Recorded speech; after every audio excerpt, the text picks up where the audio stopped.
Released in 1999 by Capcom, Dino Crisis added to the steadily growing library of horror games that brought in new enemies, new locations, a new cast of characters, and full 3D environments. The first entry became an instant classic. 4 SOAR agents are sent on a mission to Ibis Island to investigate the reappearance of Dr. Kirk, a scientist believed to have died in an experiment in his lab years ago. However, once they arrive, they immediately lose a member of their team, find an eerily quiet facility, and discover the dinosaurs have somehow once again come into existence with the agents as their new prey. As they try to complete their objectives, their fight for survival begins. From the first time I played this game, it had instilled a deep love, one that's rare to come by. Long do I hope that it gets the remake treatment from Capcom the way they did for the remake of Resident Evil 1 or 2, maybe not 3. But until then, it's a great time to take a look at its cover arts for each entry. Quick disclaimer, it will be on the 3 main entries from Europe, North America and Japan only, and will contain spoilers. This very image was one of the best parts originally starting up the game, as it also appears as the main menu backdrop.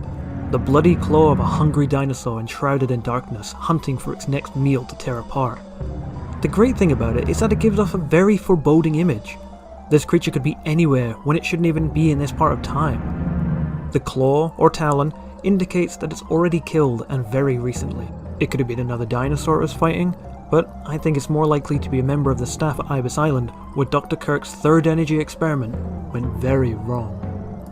The darkness hides everything else about the dinosaur, so who knows, this could be mere seconds after they've just killed their prey and is still devouring it, or they're in the middle of hunting a terrified member of staff. The small amount of light surrounding the claws looks similar to the spotlights which are featured a number of times around the facility. The font in the middle is white, bold and clear, with its great stylized lettering that goes for either the worn, fossilized look that obviously represents the dinosaurs, a jungle, wooded type style as Ibis Island is surrounded by a dark and haunting forest, or even claw marks that have eroded the wording. It could be a mix of all 3, as an article from the Smithsonian states when talking about Velociraptor's claws, "The appendage looks fearsome, but paleontologists have not been able to agree on whether the claw was used for slashing, gripping, pinning, or even climbing prey. Some researchers, such as Phil Manning and collaborators, have even argued that the claws of Velociraptor and related dinosaurs were best suited to scaling tree trunks, a conclusion consistent with the contentious hypothesis that the ancestors of birds were tree-climbing dinosaurs." The BBFC age rating, which in this case is exclusive to the UK version, is featured, giving the certificate of 15, and the company's logos of Capcom, which interestingly has used the same design since 1990, and Virgin Interactive, also exclusive to the European version for PAL copies, which became defunct in 1998 in the US, but lasted another 8 years in the UK before halting business in 2006. Because of the success of Shinji Mikami's / Capcom's other survival horror series, Resident Evil, there is a large yellow corner that aimed to bring more fans over to this game since it's played very similar to its predecessor. It is odd, however, that the words "from the creators of the" is all lowercase aside from the capital letter. The Resident Evil logo is understandably in all caps, but the word "series" is also in all caps, despite clearly being part of the first sentence.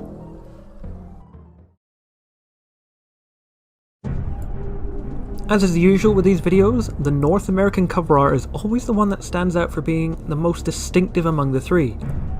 Not always for the best. This cover, I'd say, however, kind of hits the middle ground in that it looks nice and it's pretty interesting in its design, but it's really not portraying what the content is as much as it could. The biggest one, I think, is that Dino Crisis is a survival horror game and therefore should be more represented on the cover. The whole story is set at night where it's dark, most corridors are dim and grungy, and there's a definite sense of dread and foreboding because of the lighting used. But this cover it's very bright, it's very vibrant, it's very pale, and it doesn't give off much of a sense of the fear of the unknown. Regina herself is standing there at the facility on Ibis Island and, well, it doesn't look like she's in much danger right now. Whilst looking like an absolute badass, she too doesn't match the tone of the game that well. Sure, she looks serious and her outfit is what she uses for her infiltration missions, but there should have been more to let the viewers know more about the game and tease what's to come. Her outfit could have been slightly ripped or scraped, her visible skin, like her arms or face, should show wounds or even specks of blood. She looks too clean and refreshed. The entire blank space to the right could have had her in a left arm holding up a gun. That would at least give the impression that she's expecting danger, or she's about to become involved in another dangerous fight for her life. This is also the only cover to actually have the main character presented, and not a dinosaur. Here's what the North American version of Resident Evil 3 looked like, and that was being developed at the same time as Dino Crisis. You can easily tell this is a horror title by the clear visuals. The metallic background gives a nice message of it being an industrial complex that we're going to be in. Whether it's the underground areas, the heliports, the storage areas, this is a nice touch. It is much too bright for this cover though. It would have been much better to have it darker, where you can just make out this metallic wall. That would make the distinguishing feature of that wall give a much better impression. There are 3 scratches from claw marks ripped along it. I do quite like that they added that, not just because it shows that there are dinosaurs roaming about, but because it does give off an eerie vibe that there are creatures out there, hunting and stalking, capable of ripping sheets of metal like they're nothing. The font for the American version is unique in its texture, placement and colour. While the others feature white organised writing across the middle in the same font, this one has a very scrawled set of characters where each one is different, as you can tell from the I's and the S's. This is one of the very few indications that this is a horror game, as it looks somewhat unnerving and it isn't tidy or calm, it's panicked and done in a hurry. If the edges weren't as sharp and bold with the deep red colour, it would look as if it was a blood smear, like someone's left a dying message for someone unfortunate enough to find it. And finally, the Capcom logo is the same across all 3 covers, as that's the only one they were using across each region, and the ESRB logo, which has rated the game M for mature. The cover itself is almost a copy of the European version, but with a few subtle changes. The lighting is slightly increased so you can make out a little more detail in the raptor's leg, and you can see a little more of the surrounding area with claw marks torn through metal. The font and lettering of the title is the same too, albeit slightly bigger as it almost touches both the left and right sides, whereas the formers shy away from the edges. Given that this box doesn't have large segments taken up by the black banners for the PlayStation brand, it does have more room. The logos for PlayStation and Capcom are also on display, with the former being used from 1994 to 2009. At the bottom, there is some Japanese writing which displays the words Dino Crisis, and underneath that within a blue banner is written Panic Horror. This term was coined as a differential between this series and their other success, Resident Evil, which followed a very similar gameplay style. As that one featured a lot of slow moving and brain dead enemies, players had more time to think and plan their moves. Dino Crisis, however, wanted to put players in situations where they had to move quickly and act fast against smart and violent creatures, thereby creating situations of panic that would retain the same style of the game, but make the horror a very different feeling. Makes you wonder why they didn't use this term on all the covers and just kept it exclusive to Japan, if they were trying to separate the different styles of horror.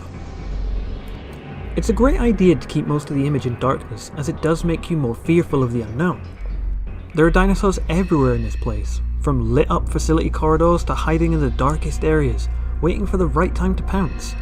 Being too bright, as we've seen, takes that feeling away.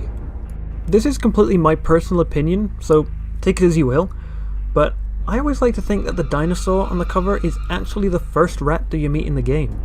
When Regina hears someone scream in pain after firing off a few rounds, assuming it to be her comrade Gale, she rushes outside to the backyard of the facility to find a stream of blood before being ambushed by a single raptor. The ground is grey stone, lightly illuminated by the facility lighting and the moon above. The Velociraptor had just killed someone moments before Regina arrived, hence the fresh blood dripping from its claws. To the left and right you can also see some claw marks against the metal looking surfaces, which to me seem like the shipping containers that it was hiding behind before it leapt for her. Quite blatantly, for obvious purposes, we also have this red triangle with an effect of pulling your attention. Japanese editions of older games have these alarming red labels printed on them, warning of the game's content if it was deemed too mature, whereas this now has been updated so that they use the serial rating system. I don't know exactly what this label says, but I can safely assume it warns of graphic content and shouldn't be sold to anyone under a certain age. If you can translate it for me, please let me know. The only thing I don't like about this cover is the fact that everything seems to be shoved to the right hand side, so everything looks quite messy. If they just balanced it out a little, it wouldn't look so bad, but I suppose they did what they had to make sure nothing obscured the main image of the cover.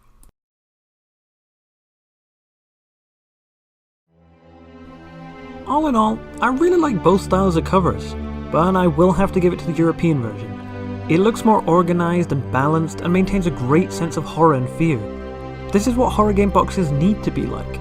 The North American cover is great as promotional imaging and showcasing the characters, but for the game itself, it's given off the wrong impression. What do you feel about these covers, and which one's your favourite? Let me know.